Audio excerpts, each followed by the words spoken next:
Hello বন্ধুরা, তো আমি আজকে আবার অন্যদিনের মতো নতুন একটা রেসিপি নিয়ে এসেছি। আজকের রেসিপি হচ্ছে তালের সরু চাকলি পিঠা। তো চলো আমি এই পিঠাটা কিভাবে বানাই তোমরা শেষ পর্যন্ত ভিডিওটা স্কিপ না করে পাশে থেকে দেখার জন্য অনুরোধ রইল। তো এই সরু চাকলি পিঠাটা বানানোর জন্য তো প্রথমে দেখো আমি নারকেল ছোট ছোট পিস পিস করে কেটে নিয়েছি, আর যে কালো অংশটা ছিল এই অংশটা বাদ দিয়ে দিয়েছি। দিয়ে এবার মিক্সার গ্রাইন্ডারে দিয়ে মিক্সার করে নেব। এর মধ্যে কোনো জল দেব না। তো দেখো নারকেলটা মিক্সার করা হয়ে গেছে, এটা একটা বাটিতে ঢেলে নেব।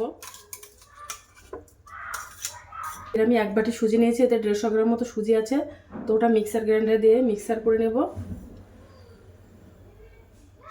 বাটির হাফ বাটি জল দিয়ে দেব। সুজিটা দিয়ে এবার একটা পেস্ট বানিয়ে নেব। দেখো একটা মিহি করে পেস্ট বানিয়ে নিয়েছি। তো ওটা গামলাটিতে ঢেলে দেব একদম মিহি।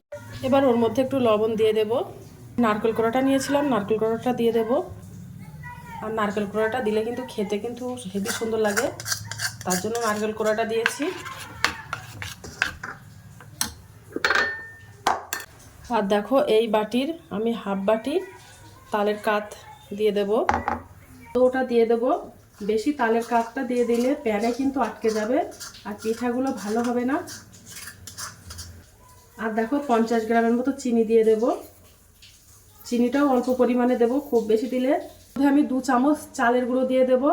এই চালের গুঁড়োটা দিলে কিন্তু পিঠাটা বেশ শক্ত শক্ত মতো হয়, খেতেও ভালো লাগে। দিয়ে এবার ভালো করে মিশিয়ে নেব।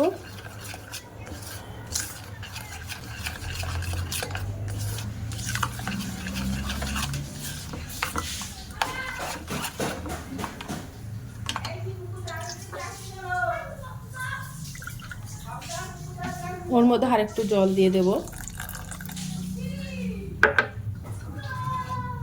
দিয়ে একটু হালকা করে নেব। বেশি ঘন হয়ে গেলে পিঠাগুলো কিন্তু ভালো হবে না।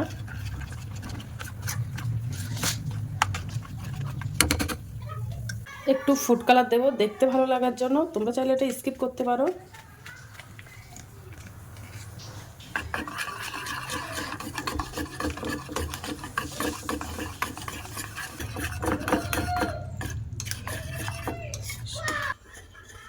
তো ব্যাটারটা বানানো কমপ্লিট হয়ে গেছে, এবার আমি পিঠাগুলো বানিয়ে নেব। এবার আমি একটু তেল ব্রাশ করে দেব।